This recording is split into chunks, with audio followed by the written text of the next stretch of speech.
Assalamualaikum warahmatullahi wabarakatuh. Perkenalkan, nama saya Revo Koko Setianto. Saya mahasiswa dari Universitas Pelita Bangsa, jurusan Teknik Industri, ingin mengerjakan ujian tengah semester mata kuliah Otomasi Industri. Di sini saya akan menjelaskan bagaimana konsep dari otomasi industri. Bagaimana konsep dari otomasi industri? Otomasi industri ini pada dasarnya adalah suatu teknologi yang berhubungan dengan penerapan sistem mekanis dan juga sistem informasi yang berdasarkan komputer untuk bisa mengoperasikan dan juga mengendalikan produksi perusahaan. Pada awalnya, otomasi industri ini dilakukan untuk meningkatkan produktivitas dan juga untuk mengurangi biaya yang berhubungan dengan penggunaan tenaga kerja manusia. Tapi seiring dengan perkembangannya, maka fokus optimasi ini telah berubah pada peningkatan kualitas dan juga fleksibilitas dalam proses pembuatan maupun proses produksi perusahaan. Yang kedua, jelaskan rangkaian listrik seri dan paralel beserta kekurangan dan kelebihannya. Rangkaian seri merupakan rangkaian listrik yang hambatannya disusun secara bersebelahan atau sejajar. Rangkaian paralel adalah rangkaian listrik yang hambatannya disusun secara bertingkat atau bercabang. Kelebihan rangkaian seri: apabila sumber tenaga listrik yang dirangkai secara seri, maka tegangan total yang dihasilkan oleh masing-masing sumber tenaga tersebut merupakan hasil penjumlahan dari masing-masing tegangan pada sumber tenaga listrik. Yang kedua, contoh kelebihan rangkaiannya, besaran arus yang mengalir pada setiap hambatan akan selalu sama. Yang ketiga, karena hambatan disusun seri, maka kabel yang dibutuhkan lebih sedikit. Kekurangan rangkaian seri: yang pertama, apabila beban listrik dirangkai secara seri, misalnya beban listrik tersebut adalah lampu, maka apabila ada salah satu lampu yang putus, akan membuat lampu yang lain juga ikut padam. Yang kedua, lampu-lampu yang dirangkai secara seri, lampu-lampu tersebut tidak akan menyala sama terang. Yang ketiga, tidak dapat dipasang saklar.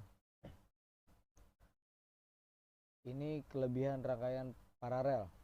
Apabila sumber tenaga listrik atau contohnya baterai yang disusun secara paralel, maka kapasitas arus pada rangkaian baterai tersebut akan meningkat.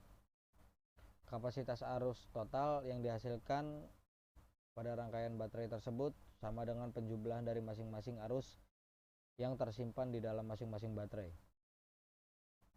Yang kedua, jika beban listrik misalnya mampu dirangkai secara paralel, maka apabila salah satu lampu putus, lampu yang lainnya akan tetap menyala. Yang ketiga, dapat dipasang saklar pada setiap lampu.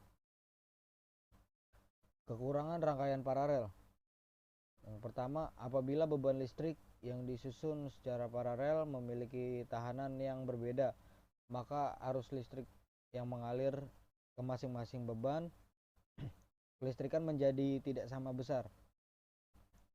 Yang kedua, rangkaian listrik yang disusun secara paralel akan membutuhkan jumlah kabel penghantar yang lebih banyak dibandingkan rangkaian listrik yang disusun seri. Yang ketiga, karena jumlah kabel penghantar yang digunakan lebih banyak, maka untuk biaya pembuatan akan lebih mahal dibandingkan dengan rangkaian seri. Yang ketiga, pada setiap bulan kita melakukan pembayaran listrik. Bagaimana kita menghitung berapa rupiah atas penggunaan listrik tersebut? Sertakan rumus dan contohnya. Untuk menghitung biaya listrik di rumah Anda dengan cara dengan cara menjumlahkan semua estimasi penggunaan peralatan listrik di rumah Anda itu dengan cara 350 watt ditambah 8400 watt ditambah 300 watt ditambah 400 watt ditambah 8000 watt ditambah 500 watt ditambah 3000 watt sama dengan 20.950 watt. Untuk menghitung biaya listrik yang Anda perlu ubah satuan watt menjadi kilowatt per hour atau kWh. Itu caranya dengan membagi jumlah penggunaan daya dengan 1000 atau 20,950 dibagi 1000 sama dengan 20,95 kWh. Sini untuk menghitung perkiraan biaya listrik dalam sebulan, maka tinggal mengalihkan dengan 30, yaitu 28,324,4 dikali 30 sama dengan 849.732 rupiah. Apakah energi bisa diperbarui? Tahukah tidak bisa diperbarui? Berikan penjelasan dan uraiannya. Sumber energi yang bersifat diperbarui artinya bila digunakan terus tidak akan habis. Sedangkan sumber energi yang tidak dapat diperbarui artinya bila digunakan terus-menerus tidak akan habis dan tidak dapat dibuat lagi. Di sini ada contohnya, cahaya termasuk energi yang dapat diperbarui. Sinar matahari akan terus ada selamanya sampai matahari masih bersinar terus, dia masih bisa. Yang kedua, listrik termasuk energi yang dapat diperbarui karena beberapa pembangkit listrik menggunakan energi yang dapat diperbarui, misalnya pembangkit listrik tenaga panas bumi yang menggunakan energi panas bumi. Yang ketiga, air termasuk energi yang dapat diperbarui. Energi air dihasilkan dari penggunaan energi potensial air di waduk untuk menggerakkan generator. Selama masih ada daur air untuk mengisi ulang air ini, maka energi air dapat terus dimanfaatkan. Ini kelompok sumber energi yang tidak dapat diperbarui. Nuklir termasuk energi yang tidak dapat diperbarui karena energi nuklir dihasilkan dari reaksi fisi, pembelahan atau peluruhan atom dari unsur-unsur radioaktif.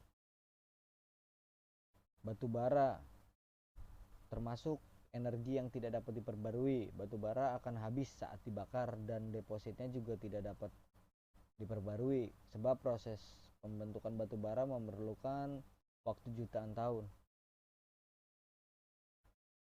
Soal yang kelima, jelaskan mengenai transformator, cara kerja, fungsi, kegunaan, dan kenapa alat-alat listrik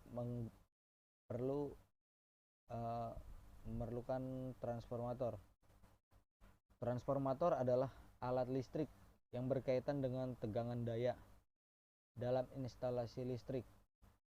Transformator akan mengubah daya listrik dari satu sirkuit ke sirkuit lain, sehingga akan menambah dan atau mengurangi tegangan daya listrik pada suatu mesin. Cara kerja transformator atau trafo bekerja berdasarkan prinsip induksi elektromagnetik berdasarkan pada hukum tersebut.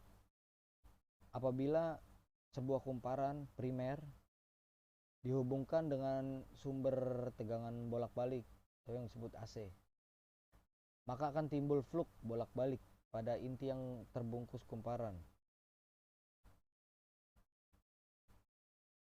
Kegunaan transformator atau step up yaitu mengubah voltase rendah menjadi listrik tegangan tinggi dengan menurunkan arus.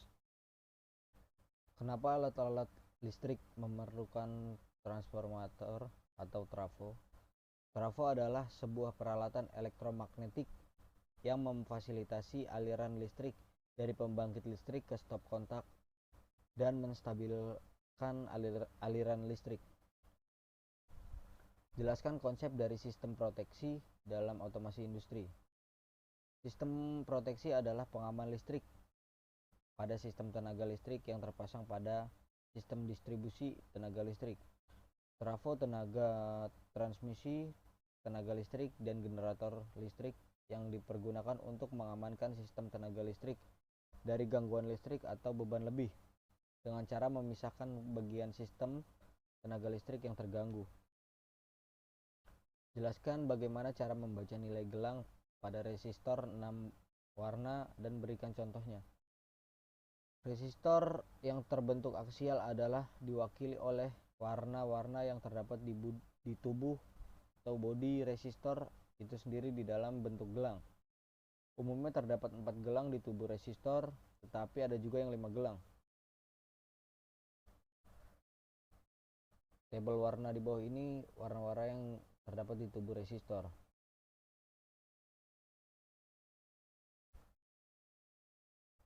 Masukkan angka langsung dari kode warna gelang ke 1 atau pertama. Masukkan angka langsung dari kode warna gelang kedua. Ini langsung aja ke masukkan jumlah 0 dari kode warna gelang keempat atau dipangkatkan angka tersebut dengan 10. Merupakan toleransi dari nilai resistor tersebut.